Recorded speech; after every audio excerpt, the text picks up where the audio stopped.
Hola, espero que estén bien. Yo en este video les vengo a hablar sobre el libro titulado Hitler, el hombre detrás del monstruo, de Michael Kerrigan.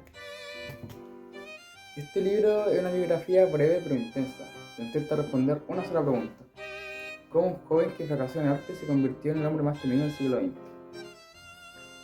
El libro de 190 páginas cuenta con 5 capítulos, que nos narra desde su infancia hasta su trágico final como un dictador.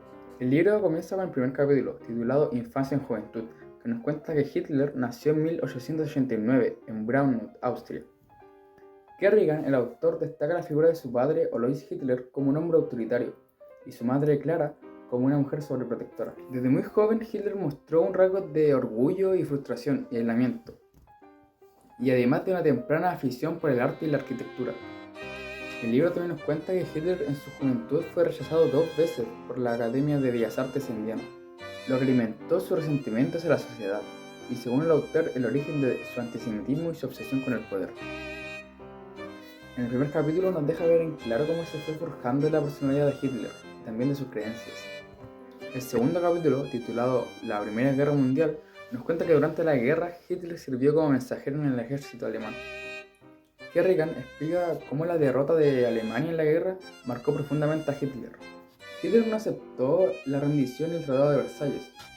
Incluso empezó a creer en la teoría de la puñalada por la espalda, culpando a los judíos y comunistas. Esa mezcla de trauma, nacionalismo extremo y sed de venganza se convertiría en el motor de su vida política. Este segundo capítulo también nos cuenta de cómo Hitler pasó de ser un simple soldado mensajero a llegar a obtener la Cruz de Bronce, que es un símbolo de heroísmo en el ejército alemán. En el tercer capítulo, titulado El surgimiento del líder, Kerrigan analiza la entrada de Hitler al Partido Nacional Socialista, donde descubrió su talento como orador y su capacidad para manipular las emociones del público.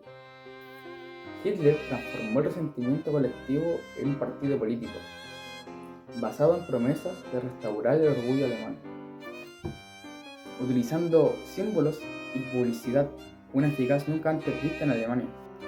El autor también subraya que el ascenso de Hitler al Partido Nacional Socialista fue solamente obra de su voluntad, sino también de una sociedad herida, en crisis económica y moral, que buscaba un salvador o un representador.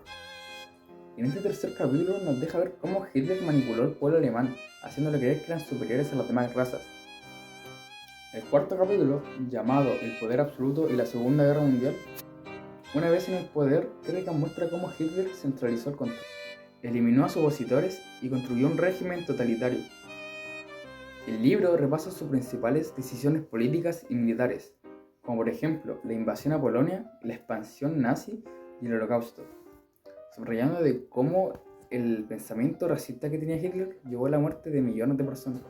Kerrigan profundiza en su paranoia, aislamiento y deterioro mental en los últimos años del Tercer Reich, hasta su suicidio en 1945. Este cuarto capítulo nos muestra cómo fue empeorando el estado mental de Hitler, llevándolo hasta su muerte. El quinto capítulo, llamado El análisis psicológico, es más bien una conclusión que saca el autor. Kerrigan deja en claro que Hitler no fue un loco aislado, sino un hombre común que supo explorar los miedos y el odio de una sociedad corrompida hasta convertirse en un dictador. El libro finaliza con una frase que deja el autor, que dice que el verdadero horror no está en que Hitler fuera un monstruo, sino más bien que fuera un humano. El autor invita al lector a reflexionar sobre cómo el fanatismo y la manipulación colectiva puede permitir que surjan este tipo de figuras en cualquier época.